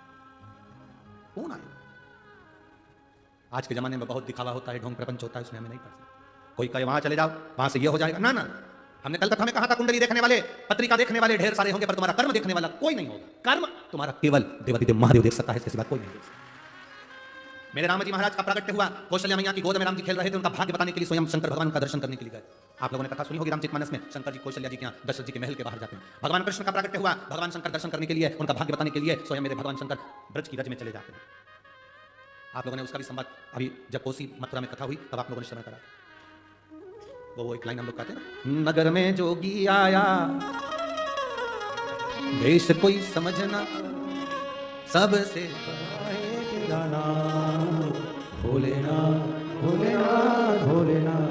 भगवान के दरवाजे पर, यशोदा जी के दरवाजे पर, नंद बाबा के दरवाजे पर शंकर उनका भाग्य बताने जा रहे हैं। ज्योतिषी कर लो, आनंद है, पत्रिका देखने वाले ढेर मिलेंगे, कुंडली देखने वाले ढेर मिलेंगे, पर कर्म देखने वाला कोई नहीं। तुम्हारे कर्म का भोग तुमको भी भोगना है, हमारे कर्म का भोग हमको भी भोगना है। बड़े से बड़ा कोई संत महात्मा जोगी सन्यासी तपस्वी साधक होगा, उसको भी भोगना। रामकृष्ण परमहंस जी तो देवी जी के उपासक थे, स्वामी विवेकानंद जी के गुरु थे, उनके भी कैंसर हो गया था। स्वामी विवेकानंद जी ने रामकृष्ण परमहंस जी से कहा, आप माता रानी के भक्त हो, कहो ना माता रानी से आपका दुख काट दे, कैंसर जैसी बीमारी आपको हो गई, रोग मिटा दे। स्वामी विवेकानंद रामकृष्ण परमहंस जी से कह रहे, देवी जी तुम्हारे सामने बात करती है, मां महाकाली तुम्हारे सामने प्रकट हो जाती है, दुर्गा तुम्हारे सामने आ जाती है। स्वामी विवेकानंद जी कह रहे रामकृष्ण परमहंस जी से, आप मां से कहो ना आपका दुख काटे। रामकृष्ण परमहंस जी से बार बार स्वामी विवेकानंद जी ने कहा, आज आपको माता को कमरे में जब आप मिले तो मां से कहिएगा। रामकृष्ण परमहंस जी कमरे में गए और माता को याद करा, मां आई और आते से बोली, क्या बात है बाबू, क्या हुआ, हे बाबू हुआ क्या? रामकृष्ण परमहंस जी ने कहा, मां स्वामी विवेकानंद कह रहा है कि मेरे शरीर में जो रोग है वो आप काट दीजिए। मां शारदा ने कहा, रामकृष्ण ला मैं तेरा ये रोग मिटा देती हूं। रामकृष्ण कहते हैं, नहीं मां, आज अगर तू रोग मिटा देगी ना मां, अगला जन्म मुझे लेना पड़ेगा, जो मैंने पूर्व में करा है उसको मुझे भोगना पड़ेगा, इसलिए अब रोग मिला है इसको भोग लेने दे। अंत में बस इतना याद रखना मां, जब मेरे प्राण छूटे मैं तुझ में समा जाऊं और कुछ भी नहीं चाहिए, कुछ नहीं। राष्ट्र के 4 संत हैं जिनकी समाधि नहीं है, राष्ट्र के 4 संत हैं जिनकी बॉडी का पता नहीं पड़ा कि मरने के बाद उनका शरीर कहां गया, राष्ट्र के 4 संत हैं जिनका अंतिम संस्कार नहीं हुआ, राष्ट्र के 4 संत हैं जिनकी बॉडी मरने के बाद नहीं मिली, पता नहीं पड़ा कहां गई। पहले रामकृष्ण परमहंस प्राण छूटने के बाद देवी जी में समा गए, दूसरे चैतन्य महाप्रभु जगन्नाथ में समा गए, तीसरे संत तुकाराम हरि विठल में समा गए, चौथी मीराबाई द्वारकाधीश में समा गए। ये राष्ट्र के 4 संत हैं जिनकी समाधि नहीं, जिनकी बॉडी नहीं मिली, जिनका अंतिम संस्कार नहीं हुआ, सीधे भगवान में समाये हैं। स्वयं हरि विठल तुकाराम जी को समा लिए, स्वयं हरि विठल तुकाराम को समाहित कर लेते हैं। द्वारकाधीश के सामने मीराबाई कहती है, मुझे अपने गांव वापस नहीं जाना, मुझे अपने गांव नहीं जाना। द्वारकानाथ कहते हैं, कल मंदिर का दरवाजा खुलेगा तो मुझसे लिपट जाना। मीराबाई जैसे द्वारकाधीश से लिपटी, द्वारकाधीश की मूर्ति का नीचे का हाथ चटक गया, मीराबाई उसमें समा गई। आज भी द्वारकाधीश की मूर्ति नीचे से हाथ में से मीरा समा ली। स्वयं जगन्नाथ में चैतन्य महाप्रभु जी समाये हैं, रामकृष्ण परमहंस जी मां जगज्जननी में समाये। राष्ट्र के 4 संत ऐसे हैं जिनकी बॉडी नहीं, जिनका अंतिम संस्कार नहीं, जिनका कोई समाधि नहीं, समा गए वो भगवान। उसको महसूस करो। एक पत्र आया है, किसी बहन ने लिखा है, मेरा नाम नीलम नीलेश बायस, मैं रहने वाली दहेगांव बंगला छत्रपति संभाजी नगर महाराष्ट्र से हूँ। कहीं बैठी हो तो हाथ हिला सकती है। उन्होंने पत्र में लिखा, सबसे पहले मैं दादा बाबू भूसे जी को प्रणाम करती हूँ, फिर मैं आविष्कार को धन्यवाद देती हूँ। ऐसी बेटा ऐसी औलाद भगवान सबको दे, आविष्कार जैसी, जो इतनी सुंदर शिव महापुराण की कथा हमारे नासिक में करा दिए हैं और हमको सुनने का मौका दिया। मैं आविष्कार जी भूसे जी को धन्यवाद देती हूँ, जिन्होंने अपना कथा को लेकर यहाँ तक पहुंचे। इस कथा में जितने सहयोगी बने उनको धन्यवाद। मैं गुरुजी अपने मन की बात एक बार कहना चाहती हूँ। पत्र मेरा लिखने का केवल इतना सा कारण है गुरुजी, कई बार तो आपकी आवाज़ हमको सुनाई नहीं देती, कई बार हमें पंडाल में बैठने की जगह नहीं मिलती, कई बार हम आपको देख तक नहीं पाते, पर गुरुदेव एक बात जरूर है, आप दिखें चाहे ना दिखें, सुनाई दें ना दें, पर जब आप मंच पर आते हैं, व्यासपीठ पर बैठते हैं, हम दिन भर गर्मी में हमारे चेहरे पर से पसीना बहता है, पूरी समय हमें गर्मी लगती है, पर जैसी कथा चालू होती है ऐसा लगता है कोई हमारे ऊपर हवा कर जा रहा है और पसीना तक नहीं आता। गुरुदेव आप नहीं भी दिखते या सुनाई भी नहीं देता, पर हमें महसूस होता है कि आप कथा चालू कर दिए हैं, हवा आती है, पवन चलती है, ऐसी ठंडी पवन चलती है कि महसूस होने लगता है कि भोले बाबा आ गए और कथा प्रारंभ हो गई। शिव तत्व को जाना, शिव ओघड़ी है, शंकर ओघड़ी है। और देखिए ये केवल कथा का प्रभाव नहीं है, इसको कथा का प्रभाव नहीं कहते, इसको प्रभाव कहते हैं आपके भजन का। इसमें सीहोर वाले महाराज का कुछ भी नहीं, इसमें आपके भजन का बल है। आप जो भजन करती हो, आप जो भगवान का नाम लेती हो, आप जो श्री शिवाय नमस्तुभ्यम कहती हो, आप ओम नमः शिवाय कहते हैं, चाहे राम कहते हैं, चाहे हरि विठल कहते हैं, चाहे माँ जगज्जननी का नाम लेते हो, आप जिस भगवान को भजते हो उस भगवान के नाम में इतना प्रताप है। आप भजन करते हैं उसमें इतना प्रताप है। इसमें किसी दूसरे का प्रताप नहीं, किसी और वाले महाराज का कोई प्रताप होगा या संसार के कोई व्यक्ति का प्रताप होगा, इसमें किसी का प्रताप नहीं है, इसमें आपका प्रताप, आपके भजन का प्रताप, आपकी भक्ति का प्रताप। आप जो भजन करें वो जीवन का एक सुख देने वाला। शिव कथा कहती है, भगवान शंकर का संवाद कहता है, अंजनी माता के गर्भ से संतान ने जन्म लिया, वो अंजनी माता के गर्भ से संतान की प्राप्ति जो हुई वो एक सुख देने वाली थी, एक आनंद देने वाली थी। शिव महापुराण की कथा में आगे जो वर्णन आया, भगवान शंकर का जो पवित्र चरित्र का वर्णन करा, जो मंथन की लीला का वर्णन करा, उसमें 5 गौ माता का प्रागट्य हुआ। 5 गाय प्रकट होने का कारण केवल इतना है कि बाद में जब मंथन हुआ, उस मंथन में जो विष निकलेगा, वो विष जो पिएगा उसका कंठ जलेगा, इसलिए मंथन के पहले गौ माता निकली। जब गाय प्रकट हुई, गौ माता प्रकट हुई, गौ माता जब निकली और गाय को निकलने के बाद जब देवादिदेव महादेव के पास में विष पहुंचा, भगवान शंकर के पास में जब विष पहुंचा, शंकर भगवान ने उस विष को देखा, उस विष को हाथ में लिया और विष को लेकर भगवान शंकर ने प्रणाम कर उसको पी लिया। कई लोग कहते हैं, जो नशा करने वाले होते हैं, वो नशेले व्यक्ति भगवान को बदनाम करते हैं, कहते हैं तुम्हारे भगवान भी तो गांजा पीते हैं इसलिए हम गांजा पीते हैं, तुम्हारे भगवान भांग खाते हैं इसलिए हम भी नशा करते हैं। तो उनसे निवेदन है जो भगवान का नाम बदनाम कर रहे हैं कि भगवान ऐसा करते हैं, तो निवेदन है भगवान तो विष भी पीते हैं, एक बार डब्बा खुल के पी जा। भगवान को बदनाम ना करिए, देवता को बदनाम ना करिए कि भगवान गांजा पीते हैं या भगवान ये तो दुनिया के लोगों ने फोटो बना दिया शंकर जी को गांजा पीते हुए, शंकर जी को ये पीते हुए। मेरा विश्वास करता है, मेरे भारत की कोई मां ऐसी नहीं, भारत की कोई स्त्री ऐसी नहीं जो अपने पति को पुड़िया फाड़कर, तंबाकू मलकर अपने पति को देती हो कि खा लो। भारत की कोई मां अपने पति को, अपने बेटे को तंबाकू खाने को नहीं देती, पाउच खाने को नहीं देती। भारत की कोई मां जब अपने पति को एक तंबाकू, बीड़ी, सिगरेट नहीं देती, तंबाकू खाने को नहीं देती, तो भारत की भूमि पर रहने वाली मेरी पार्वती मैया अपने पति को भांग कैसे दे सकती है? जरा विचार करिए। ये तो दुनिया के लोगों ने भगवान को बदनाम करने का प्लान बनाया कि देवताओं को बदनाम करो, नवयुवक टीम को बिगाड़ दो। बिगाड़ेंगे कैसे नवयुवक टीम को? कह देंगे देवी जी को मदिरा चलती है, उनको ये चढ़ता है, उनको चिलम चढ़ती है, उनको भांग चढ़ती है, तो नवयुवक लड़का लड़कियों को बिगाड़ा कैसे जाए? तो उन्हें धर्म को साथ में जोड़ दिया और धर्म को जोड़कर नवयुवक टीम को बिगाड़।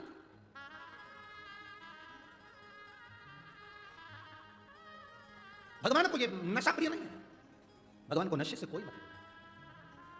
हमारा तो निवेदन है आप सबसे, कोई नशा आप करते हो उसको छोड़ चलो। एक नशा अपनी जिंदगी में ऐसा कर लो शिव महापुराण का कि मैं जब भी शिव पुराण की कथा सुनने के लिए पंडाल में जाऊंगा, मेरे बाबा मुझे इतना झोली भरकर ऐसी कृपा कर देना कि मेरे को ऐसा धन देना कि मैं पानी के पाउच खरीदूं, पानी की बोतल खरीदूं, बिस्कुट का पैकेट खरीदूं, भोजन लाऊं और इन सब का पेट भर कर जाऊं। ये सब धन देना नशा करूंगा तो ये नशा है मेरा। जनमानस की सेवा करना, भूखे को भोजन कराना, प्यासे को पानी पिलाना। हम गलत जगह पर धन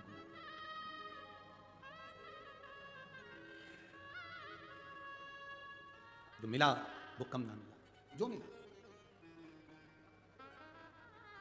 जब अपने स्मरण में आए हम शिव भक्ति को रमाए, हम शिव भक्ति को रमाए। जन्म से लेकर मृत्यु तक का भेद शंकर बता देते हैं।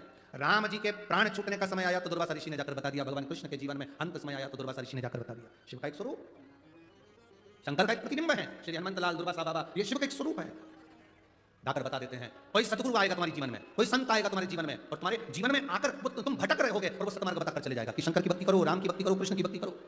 भटकना नहीं, इधर उधर मत जाना। कोई कितना भी लोभ दे, कोई कितना भी लालच दे, आप नहीं जाइए।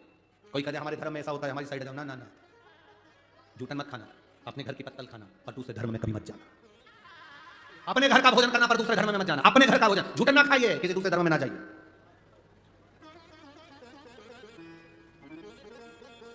गुरुजी हम किसको भजें? तुम्हारा मन, 33 कोटि देवी देवता हैं, तुम्हारा मन पड़े उसको भज लो। चाहे तो राम कहो, चाहे तो कृष्ण कहो, चाहे तो शिव कहो, चाहे भवानी कहो, चाहे गोदावरी कहो, जो मर्जी पड़े, तुम्हारा मन जो कर जाए, पर भजो अपने दूसरे। अरे मेरे भोले तेरा सहारा है, मेरे भोले तेरा सहारा है, मेरी नैया धातु किनारा है, मेरी नैया धातु किनारा है। शिव आराधना में आपकी चित्तवृत्ति रमना चाहिए। समय आया, भगवान शिव की कथा कर रही है। विष शिव जी के पास में दिया, घर के बड़े हैं, विष पीना पड़ेगा। घर का जो बड़ा होता है, घर का जो बुजुर्ग होता है, घर का जो बड़ा होता है, उसको सुनकर चलना पड़ता है, बहुत सुनना पड़ेगा, बहुत। छोटी बहू गलती कर देगी तो सास उसे माफ कर देगी, पर बड़ी बहू गलती करेगी तो माफ नहीं करेगी। देख के नहीं चल सकती थी, अंधी हो गई, अंधी है तू, अकल नहीं है तेरे में, देखकर नहीं चल सकती थी। छोटी अगर गलती करेगी, छोटी है, अकल नहीं है, अभी नहीं आई है, उसे नहीं मालूम। इसलिए शिव महापुराण की कथा करती है, ज्यादा बड़े मत बनो। ज्यादा बड़े बन जाओगे तो फिर भगवान का भजन नहीं हो पाएगा। जितने छोटे बनकर जिंदगी जियोगे उतना अच्छा है। जितने ज्यादा लोग बड़े हो जाते हैं उनकी 3 चीजें चली जाती है, एक हंसी, एक भोजन, तीसरे नंबर पर उसकी ताली। ये 3 चीज बड़े लोगों की चली जाती है। ये हंस भी नहीं सकते ज्यादा। जितने ज्यादा धनपति, करोड़पति, सत्ताधारी, बहुत बड़े ओहदे पर, पद पर, प्रतिष्ठा पर, कुर्सी पर कोई बैठ जाता है तो उसका भोजन भी चला जाता है, उसकी हंसी चली जाती है, हाथ की ताली चली जाती है, उसको खुशी हो रही है, ताली बजाना चाहता है, नहीं बजा सकता। कहीं आरती भी हो रही है तो भी ताली, क्योंकि बड़े हैं। हंसने का मन कर रहा है, आज खिलखिलाने का हंसने का मन हो रहा है, हंस नहीं सकते, वो हंस नहीं सकते, बहुत स्लो हंसी, बहुत दांत नहीं निकाल सकते। ज्यादा निकालेंगे तो लिपस्टिक दांत में चिपक जाए। भोजन भी गया, ज़्यादा बड़े हो जाओ तो खा भी नहीं सकते। शादी में गए, 500 का लिफाफा दे रहे, कुछ नहीं खा रहे, बस धीरे से। इतनी देर में तो जो छोटा है वो तो सारी स्टॉल निपटा के जाए। 100 रुपए का लिफाफा दिया और 200 का खा के गए। तुम 500 का दे रहे हो और 50 का भी नहीं खा के जा रहे। कितना तुम्हारा मन कर रहा है, आइटम बहुत सारे हैं, पर क्या करो? मन करे सो तो क्या मतलब का? बहुत बड़े मत बनो, छोटे बनो। एक माँ के 2 पुत्र, 14 साल का, 4 साल का। 14 साल वाला कहता है मम्मी आई भूख लगी। आई ने उसको भोजन दे दिया थाली में लगाकर। 14 साल का बेटा खा रहा है नीचे बैठकर। 4 साल का बेटा कह रहा है भूख लगी। आई ने रोटी में घी लगाया, नमक लगाया, फिंगर बनाया, गुट्टा बनाया, बच्चे को पकड़ा दिया। 14 साल का बेटा बैठकर खा रहा है। 4 साल का बेटा आई का पल्लू पकड़कर, माँ का पल्लू पकड़कर जाता जाता खाता खाता जा रहा है, माँ के पीछे चलता जा रहा है। भगवान भोलेनाथ जी से कहना, भगवान हमें 14 साल के बेटे जैसा मत बनाना। एक जगह बैठकर हम तेरा भजन नहीं कर सकते, हमें 4 साल के बच्चे जैसा बना दे, चलते फिरते भजन कर। 14 साल जैसा मत बनाना कि एक जगह बैठकर भजन करिए, हमारे बस की बात नहीं है। हमें तो 4 साल के बच्चे जैसा बनाकर चलता फिरता भजन करें और अंत में चले जाएं, चलते फिरते तेरा भजन करें। एक लोटा जल चढ़ाया, सारी समस्या का हल कर लिया। एक बेलपत्री खाई, रोग से मुक्ति पाली। शंकर का चढ़ा हुआ जल का आचमन करा, जीवन का सुख पा लिया। शिखर का दर्शन कर सारे पापों को नष्ट कर दिया। बस हमारा जीवन इतना सरल हो गया। पहले लोगों ने भगवान की पूजन को कठिन बताया था, शिव महापुराण ने सरल कर दिया, सारी समस्या का हल। बोल बम का नारा है शिव की भक्ति। और कहो इस नासिक की कथा में, कार्तिक के महीने की कथा में भगवान शंकर से प्रार्थना कर जाना, बाबा मैं कथा सुनने के लिए ये आई हूं 25 तारीख को, आज कथा विराम हो जाएगी। जब मेरे महाराष्ट्र में जलगांव में 5 दिसंबर को जब कथा चालू हो तो बाबा मेरी झोली ऐसी भर देना कि उस कथा में मेरा भी पत्र वहां पहुंचना चाहिए। मेरा पत्र भी वहां पहुंचना चाहिए कि मुझे बाबा ने इतना दिया है, मुझे शिव ने इतना दिया, वहां मैं पहुंचूं, कहूं मैं शिव तत्व की प्राप्ति। महाराज विष मिला, शिव ने धारण करा, बड़े होकर पीना पड़ता है अमृत, देवताओं को मिल गया। समय आया तुमरुका जी ने चंचुला देवी को बड़े भाव से 12 ज्योतिर्लिंग का स्मरण कराया। 12 ज्योतिर्लिंग का स्मरण। जैसे प्रदोष का समय, प्रदोष काल, प्रदोष का दिन जीवन में कल्याण का दिन होता है, कल्याणप्रद होता है। शिवरात्रि का दिन कल्याणप्रद होता है। सोमवार की अष्टमी का दिन कल्याणप्रद होता है। कल्याण एक आनंद की अनुभूति करा जाता है। आनंद क्यों? शिव कथा कर 12 ज्योतिर्लिंग का स्मरण कराया। प्रथम सोमनाथ जी, चंद्र को काया रोग हुई, भगवान शिव ने सुमुक्त कराया। सोमेश्वर महादेव बनकर बैठे। भगवान कार्तिक के रुष्ट होकर चले गए, भगवान मल्लिकार्जुन के रूप में विराजमान है। दूषण नाम के राक्षस का काल बनकर महादेव प्रकट हुए तो महाकालेश्वर। बिंद नामक पर्वत पर शिव ने आकर दर्शन दिया तो ओमकारेश्वर बन गए। नर नारायण के तप करने से केदारेश्वर बनकर प्रकट हुए। कुंभकर्ण की धर्मपत्नी करकटी का पुत्र भीम, जिसने उपद्रव मचाया, उसका संहार करने के लिए भगवान भीमाशंकर बन गए। फिर आया वर्णन काशी विश्वनाथ का, जो मनु शत्रुपा के लिए शिव विराजमान है। अगला वर्णन है त्र्यंबकेश्वर, गौतम बाबा पर जो गौहत्या का दोष लगाया ईर्षा करने वालों ने, शंकर ने आकर उनके लिए गंगा जी प्रकट कर कल्याण कर दिया, ब्रह्मा विष्णु महेश, त्र्यंबकेश्वर। अगला वर्णन आया है श्री वैद्यनाथ, रावण शिव जी को लेकर जा रहे थे, शंकर जाना नहीं चाहते थे, रुक। शिव की कृपा के बिना कुछ नहीं हो सकता। जब तक बाबा नहीं चाहेगा तब तक कुछ नहीं हो सकता। कई लोग हमसे कहते हैं गुरुजी कुबेरेश्वर धाम पर महादेव कब बैठेंगे? हम उनसे एक ही बात करते हैं, जब बाबा को बैठना होगा तब बैठेंगे।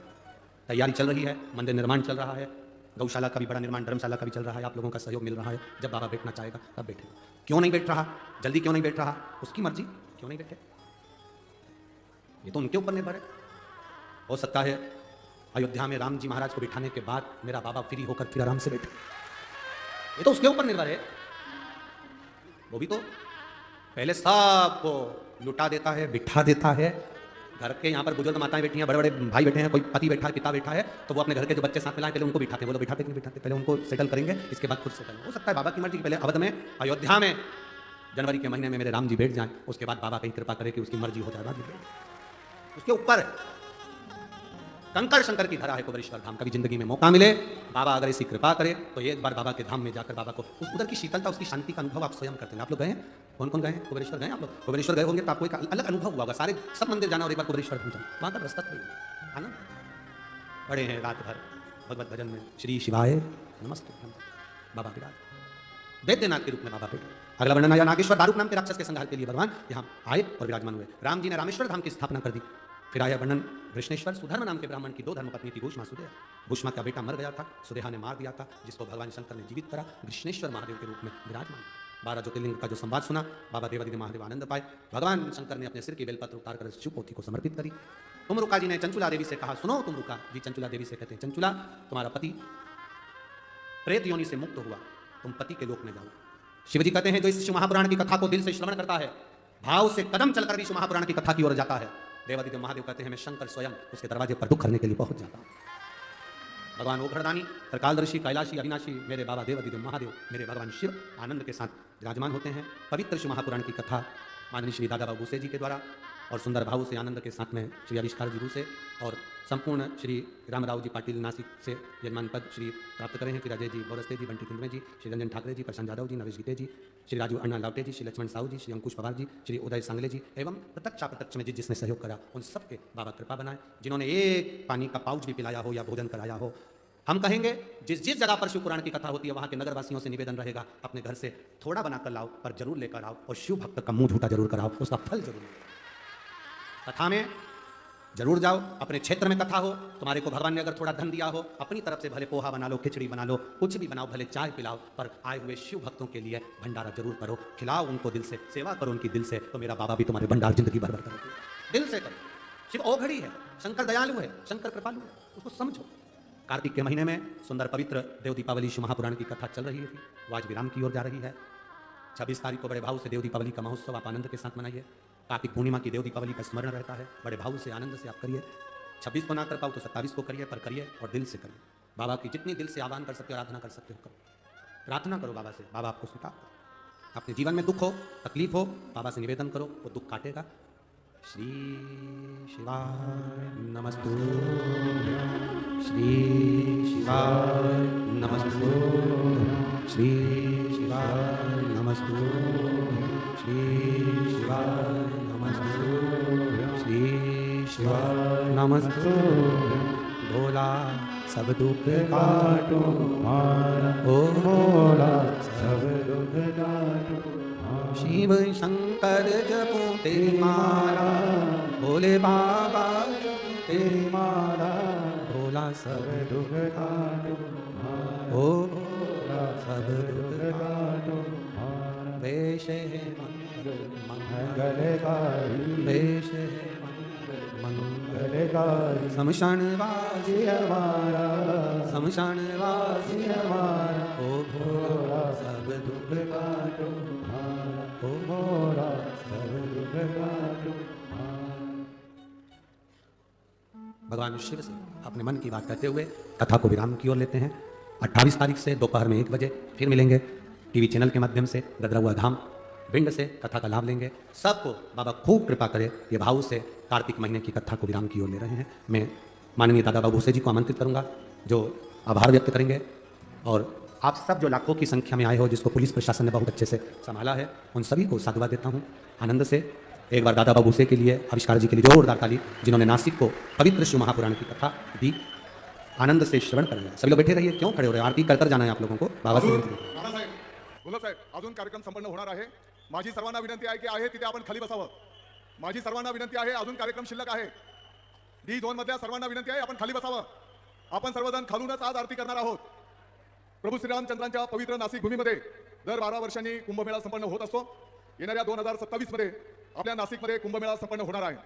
पण आपण सर्वांनी बघितलं असेल, 21 नोव्हेंबर ते 25 नोव्हेंबर या 5 दिवसात पंडित आदरणीय प्रदीपजी मिश्राजींच्या वाणीतून, शिव महापुराण कथेच्या माध्यमातून लाखो भाविकांच्या उपस्थितीमध्ये एक लहान कुंभमेळा संपन्न झाला असं म्हटलं तर वावगं ठरणार नाही। आदरणीय पंडित मिश्राजींचे मी आपल्या सर्व नाशिककरांच्या वतीने, सर्व भाविकांच्या वतीने हार्दिक स्वागत करतो, त्यांचा आभार व्यक्त करतो की त्यांनी या कथेचा लाभ आपल्या नाशिकला या ठिकाणी दिला। संपूर्ण नाशिककरांनी आणि इतर भाविकांनी या कथेचा लाभ घेतला। हजारो स्वयंसेवकांनी, प्रशासनाने रात्रंदिवस कष्ट घेतले, दानशूरांनी दान दिले, त्या सर्वांचं मी आपल्या सर्वांच्या वतीने आभार व्यक्त करतो। देवाची प्रार्थना, जनतेची सेवा किंवा कुठलेही क्षेत्र असू दे, निष्काम समर्पित भावनेतून जर सेवा केली तर साक्षात देवालाही त्याचे आशीर्वाद द्यावे लागतात। तसेच व्यसनमुक्ती व स्वच्छतेचा संदेश या शिव महापुराण कथेतून दिला जातो। त्यामुळे हजारोंच्या जीवनामध्ये बदल घडतायत, ही आपल्या सर्वांच्यासाठी आनंदाची गोष्ट आहे। या कथेमुळे नाशिकच्या नावलौकिकात आणखी भर पडेल असा मी विश्वास व्यक्त करतो। आदरणीय पंडित मिश्राजींचे आपल्या सर्वांच्या वतीने, माननीय मुख्यमंत्री महोदय एकनाथजी शिंदे साहेबांच्या वतीने मी आपल्या त्यांच्या सगळ्यांचा या ठिकाणी आभार व्यक्त करतो। आजच्या या कार्यक्रमाच्या माध्यमातून दररोज जो आरतीचा मान असो, तो आरतीचा मान आज ज्यांनी गेली 5-7 दिवस रात्रंदिवस कष्ट केले, मग आमची स्वच्छतागृह असेल त्याची साफसफाई केली, ज्यांनी रात्रंदिवस कष्ट करून ग्राउंड स्वच्छ ठेवलं, ज्यांनी पिण्याचं पाणी पुरवलं, ज्यांनी आरोग्याची सेवा दिली, ज्यांनी रात्रंदिवस कष्ट घेऊन भोजन कक्षामध्ये प्रचंड मेहनत घेऊन एक पुण्याचं कार्य संपन्न केलं। पोलीस प्रशासन असेल, आरोग्य प्रशासन असेल, महापालिका असेल, आरोग्य डिपार्टमेंट असेल आणि हजारो स्वयंसेवकांनी रात्रंदिवस कष्ट केले आणि त्यांच्या कष्टातून हा कार्यक्रम मला वाटतं की सर्वांच्या आशीर्वादाने यशस्वी झाला असं म्हटलं तर काही वावगं ठरणार नाही। अन्नदान, रोख स्वरूपात आणि वस्तू स्वरूपात ज्यांनी ज्यांनी मदत केली त्या सर्वांचा मी आभार व्यक्त करतो. सर्व अनेक घटक आहेत त्या सर्व घटकांचा मी आभार व्यक्त करतो. नाशिककरांची मी माफी मागतो. गेली 5-6 दिवस कदाचित ट्रॅफिकचा विषय असेल किंबहुना आपल्या घरी पाहुणे आलेले असतील, काही त्रास आपल्याला सहन करावा लागला असेल, त्याबद्दल मी नाशिककरांची माफी मागतो. आलेल्या भाविकांना कदाचित काही असुविधा निर्माण झाल्या असतील त्याबद्दल मी माफी मागतो. या सर्व नियोजन करीत असताना माझ्याकडून म्हणा किंबहुना पदाधिकारी कार्यकर्त्यांकडून जी काही आयोजन समिती आहे त्या समितीच्या वतीने कोणाला रागवलं गेलं असेल तर मी सर्वांची माफी मागतो आणि ते आपण पोटात घ्यावं. हे सर्व शेवटी हा कार्यक्रम यशस्वी व्हावा, याला गालबोट लागू नये यासाठी आपण सर्वांनी आणि आशीर्वाद दिले त्याबद्दल मी सगळ्यांचा आभार व्यक्त करतो. एक लोटा जल, आवाज कमी येतोय, एक लोटा जल म्हणजे एक पाण्याच्या तांब्यामध्ये किती शक्ती असते, त्या पाण्यामध्ये किती ताकद आहे हे महाराजांच्या वाणीतून आपण अनुभवलेलं आहे. आणि म्हणून पाण्याचं महत्त्व आपण त्या ठिकाणी समजून घ्यावं आणि पाणी वाया जाणार नाही याची पण आपण सर्वांनी काळजी घ्यावी ही पण विनंती या निमित्ताने करतो. मी आपल्याला विश्वास देऊ इच्छितो की या 5 दिवसांच्या कथेच्या माध्यमातून आदरणीय पंडित मिश्राजींच्या वाणीतून आपण जे काही शिवपुराण कथा ऐकली याचे प्रतिध्वनी येणाऱ्या वर्षानुवर्ष आपल्याला त्या ठिकाणी सकारात्मक दृष्टिकोनातून दिसून येतील. प्रत्येकाच्या जीवनामध्ये एक सकारात्मक ऊर्जा त्या ठिकाणी निर्माण होईल हा विश्वास मी या निमित्ताने व्यक्त करतो. संपूर्ण नाशिककरांनी अतिशय सकारात्मक प्रतिसाद दिला. मला वाटतं की आज तर उच्चांक झाला, कुठेही बाळ ठेवायला जागा नाही एवढी विक्रमी गर्दी आज संपूर्ण नाशिककरांनी केली, त्याबद्दल मी लाख लाख सर्वांचे आभार व्यक्त करतो. आणि या कार्यक्रमाचा जो सारांश आहे, माझी विनंती आहे खाली बसा, अजून वेळ आहे, खाली बसा. माझी आपल्याला सर्वांना विनंती आहे, आपण हात वर करायचे आहेत, आपण हात वर करून आपल्याला शपथ घ्यायची आहे. आजपासून आपल्याला शपथ घ्यायची आहे. आजपासून बोला, कोणीही तंबाखू, गुटखा, विडी, सिगारेट किंवा दारू याचं सेवन करणार नाही. काही हात खाली झाले वगैरे. व्यसनापासून आम्ही दूर राहणार आणि आम्ही प्रत्येक जण 5 लोकांचं व्यसन दूर करण्याचा आज आम्ही संकल्प करतो आहोत.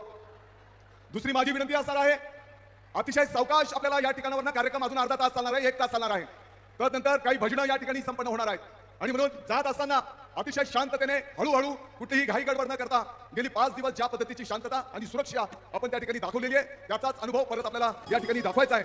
आणि दुसरा जो महाराजांचा संदेश आहे स्वच्छतेच्या संदर्भामध्ये, तर प्रत्येकाने जात असताना आपल्या आजूबाजूला जर कुठे कचरा पडलेला असेल तर तो कचरा उचलून जवळच्या डस्टबिन मध्ये आपण टाकावा, एवढीच मी विनंती करतो. आदरणीय पंडित जी, मैं आपका आभार व्यक्त करता हूँ. हमारा नासिक का कुछ नसीब होगा, कुछ कारणों से आपकी कथा जो अलग राज्य में थी पोस्टपोन हो गई और हमको नासिक को ये मौका आपने दिया, मैं आपका आभार व्यक्त करता हूं. आपके चरण स्पर्श से कुंभ तो आने ही वाला है, कुंभ में भी आपको आना है 2027 में, उसका भी मैं आमंत्रण देता हूं. भोजनचा महाप्रसाद संपन्न होणार आहे, फक्त म्हणजे दररोज होतच आहे, परंतु विनंती आहे की अतिशय शांततेने कुठेही घाई गडबड न करता दररोज सारखाच आपल्याला त्या ठिकाणी लाभ घ्यायचा आहे. आणि परत एकदा मी आपल्या सर्वांच्या समोर नतमस्तक होतो. काही त्रुटी झाली असेल तर परत एकदा माफी मागतो. आपण सर्वजण आलात, आपल्या सर्वांचा आभार. जय हिंद, जय महाराष्ट्र. आजच्या पूजेचा मान ज्यांनी गेली 7-8 दिवस स्वच्छतेच्या पासून, पिण्याच्या पाण्याच्या पासून, भोजनामध्ये रात्रंदिवस कष्ट केले, सतत सेवा दिली, त्या सेवेकरांना मान देण्याचा निर्णय आज आपण या ठिकाणी केलेला आहे. आणि माझ्या सकट आपण सर्वजण खालूनच देवाची पूजा करणार आहोत. जय जय राधे. बड़ा ही सुंदर उद्बोधन आदरणीय मंत्री जी ने हम सभी को दिया. एक बार जोरदार ताली बजाकर स्वागत करें आदरणीय मंत्री जी का.